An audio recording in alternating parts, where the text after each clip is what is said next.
অনেকের মধ্যে জানার ইচ্ছা আছে কী ধরনের দোয়া কবরবাসীর জন্য কার্যকর হয়। তার আলোকে আজকের আয়োজন। কবরের পাশে দাঁড়ালে পৃথিবীর সব শব্দ যেন হঠাৎ থেমে যায়। চারপাশে নিস্তব্ধতা, বাতাসের হালকা শব্দ আর বুকের ভেতর এক অজানা ভার। আজ যে মানুষটি আমাদের পাশে নেই, কাল আমরাও তার পাশে শুয়ে পড়ব, এই উপলব্ধি একজন মুমিনের হৃদয়কে কাঁপিয়ে দেয়। ঠিক এই মুহূর্তে আল্লাহর কাছে বান্দার সবচেয়ে বড় চাওয়া একটাই, মাগফিরাত। কবরের পাশে দাঁড়িয়ে দোয়ার গুরুত্ব রাসূলুল্লাহ সাল্লাল্লাহু আলাইহি ওয়াসাল্লাম আমাদের শিখিয়েছেন। জানাজা শেষে ও কবর দাফনের পর মৃত ব্যক্তির জন্য দোয়া করা অত্যন্ত গুরুত্বপূর্ণ। কারণ ঠিক তখনই মাইয়াতকে প্রশ্ন করা হয়, শুরু হয় কবরের পরীক্ষা। এক সহিহ হাদিসে রাসূলুল্লাহ সাল্লাল্লাহু আলাইহি সাল্লাম বলেন, তোমরা তোমাদের ভাইয়ের জন্য ক্ষমা প্রার্থনা করো এবং তার জন্য দৃঢ়তা কামনা করো, কারণ এখনই তাকে প্রশ্ন করা হচ্ছে। সহিহ আবু দাউদ। এই হাদিস আমাদের জানিয়ে দেয় কবরের পাশে দাঁড়িয়ে করা দোয়া কোনো সাধারণ দোয়া নয়, এটি মৃত বান্দার জন্য এক অনন্য সাহায্য। কবরের পাশে দাঁড়িয়ে পড়ার জন্য সবচেয়ে কার্যকর দোয়াগুলো: এক, মাগফিরাতের দোয়া। আল্লাহুম মাগফিরি লাহু ওয়ারহামহু, হে আল্লাহ তাকে ক্ষমা করুন এবং তার প্রতি রহম করুন। এটি সবচেয়ে সংক্ষিপ্ত অথচ গভীর দোয়া, যা রাসূলুল্লাহ সাল্লাল্লাহু আলাইহি ওয়াসাল্লাম নিজেও করতেন। দুই, কবরকে প্রশস্ত করার দোয়া।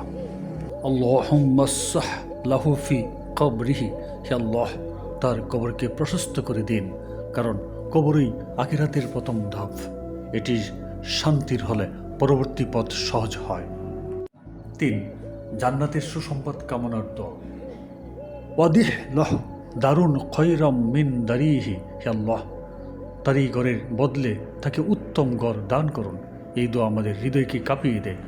দুনিয়ার মাটি ছেড়ে সে যেন জান্নাতের আলো পায়। চার, সব মুমিনের জন্য সম্মিলিত দোয়া।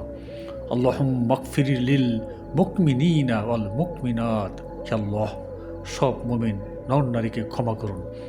এই দোয়ার ফজিলত সম্পর্কে হাদিসে এসেছে, যে ব্যক্তি সব মুমিনের জন্য দোয়া করে সে প্রত্যেকের জন্য সওয়াব পায়। সুবহানাল্লাহ। কবরের পাশে দাঁড়িয়ে নীরবে চোখের পানিতে দোয়া। দোয়া শুধু শব্দ নয়, দোয়া হলো হৃদয়ের ভাষা। কবরের পাশে দাঁড়িয়ে যখন চোখ ভিজে যায়, বুকের ভিতর থেকে হে আল্লাহ শব্দটি বের হয়, সেই দোয়া আল্লাহ ফিরিয়ে দেন না। রাসূলুল্লাহ সাল্লাল্লাহু আলাইহি ওয়াসাল্লাম বলেছেন, বান্দা যখন তার মৃত ভাইয়ের জন্য দোয়া করে, ফেরেশতা বলে আমিন, তার জন্য অনুরূপ হোক। সহিহ মুসলিম। ভাবুন, আপনি দোয়া করেছেন তার জন্য আর ফেরেশতা দোয়া করেছে আপনার জন্য। সুবহানাল্লাহ। আজ আমরা কবরের পাশে দাঁড়িয়ে দোয়া করেছি, কাল কেউ দাঁড়াবে আমাদের কবরের পাশে। আমাদের নামেও কেউ যদি বলে আল্লাহ তাকে ক্ষমা করুন, এই একটি দোয়াই হয়তো আমাদের নাজাতের কারণ হয়ে যাবে। সুবহানাল্লাহ।